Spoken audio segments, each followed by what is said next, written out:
everybody, this is Valentina from the Real Italian Kitchen, and today we're gonna make ragu, or also called meat sauce.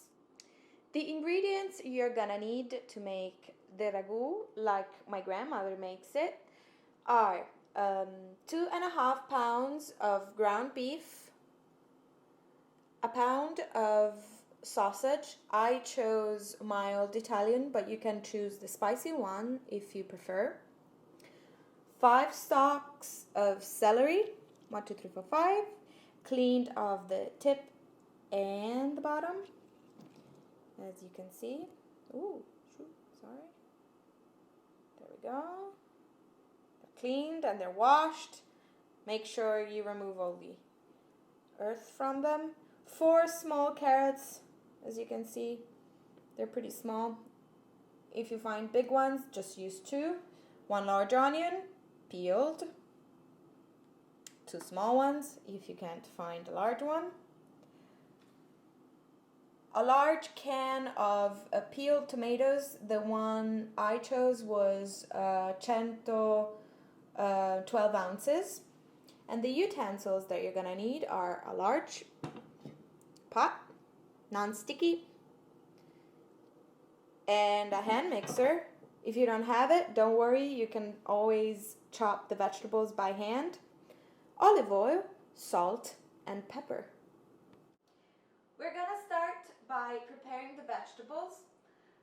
We put the meat aside.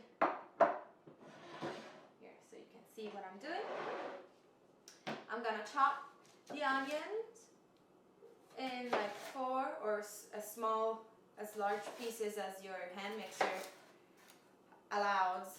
Mine is pretty slow, so I have to chop it up pretty small. I wear contact lenses, so the onion doesn't make me cry. If you have crying problems with the onion, wash it with cold water, and that should do it. Cut the carrots in small pieces, and also cut the celery.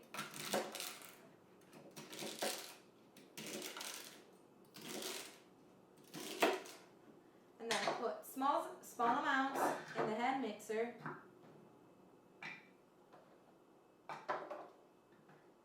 And chop it all up. Or throw it on the ground. I'm such a slob. What is wrong with me? Then chop it all up.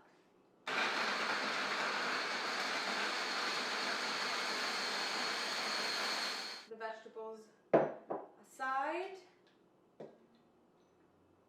The more I do.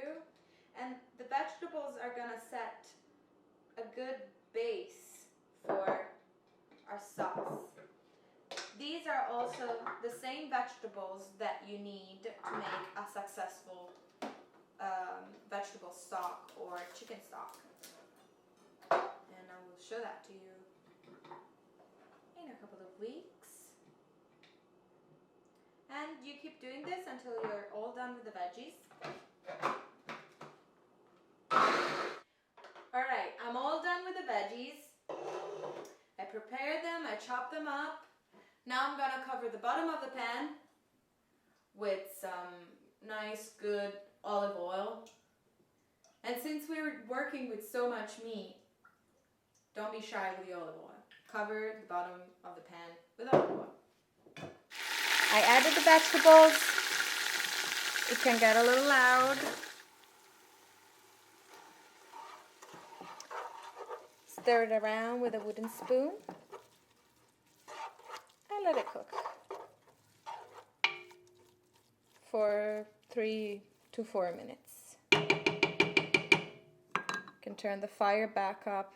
I just didn't want the oil to burn with all my nice vegetables in it.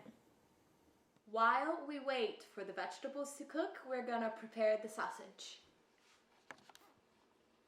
Ta-da! Okay, so we don't want to put the skin in with our meat, so we're gonna have to cut it off.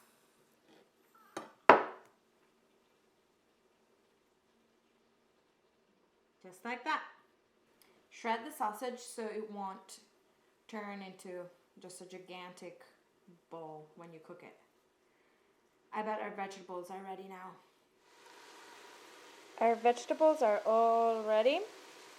It's time to throw the meat in there and start cooking that.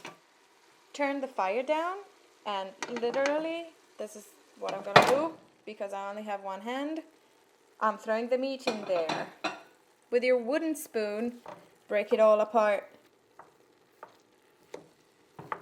so that it breaks out nice and smoothly. This is what it would look like when it's all mixed up with vegetables.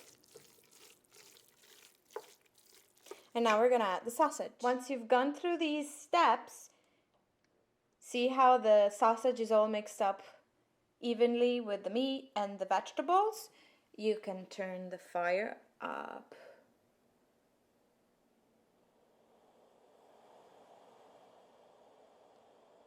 Just below high. And let the meat cook with the veggies. This will take about 10 minutes. So once the meat is cooked, you're gonna start seeing it pull it out all the oil. You see how all the water from the vegetables, and that's just the oil that we used, is coming on the surface. The meat is not pink anymore. It's starting to be gray brown. Now that the meat is cooked, we're gonna add the secret ingredient. It's something I always keep around the house. The unfinished bottles of wine that are not good to drink anymore turn into wonderful vinegar that you can use for this kind of dishes. I usually have a selection of both white and red. In this case, I'm using a Primitivo, Bilappia. It doesn't matter what kind of wine you're using. But I'm gonna add just a splash in the meat and then stir it and let the alcohol evaporate. This is gonna tenderize the meat. Add salt, just enough, and some pepper, not too much because there's already pepper in the sausage. Stir it. Now it's time to add the peeled tomatoes. Da, da, da. Just throw them in. This is what it's gonna look like once you added in all the ingredients. Cooking times. The cooking time of the ragu, it's variable. It depends on how much time you have to be around the house. An hour and a half is the minimum. The more it cooks, the better it gets. So if you can cook it for 2 hours or 2 hours and a half, perfect. You have to stir it only once in a while, so you can, if you're just around the house, you can go and do other things and then go back to the kitchen once in a while and give it a stir. As you saw, I did a large amount of it, so I'm gonna have a lot of it for the months ahead. Ragu is great for lasagna, ravioli, also gnocchi is great with ragu, fresh pasta in general, pasta.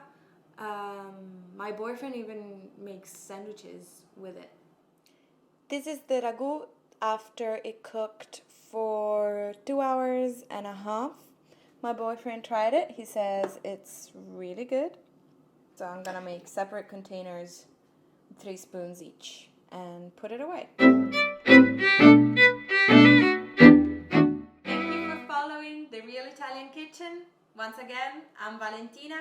Please subscribe to my channel, and you made it, so you know what's in it. Bye bye. Ciao.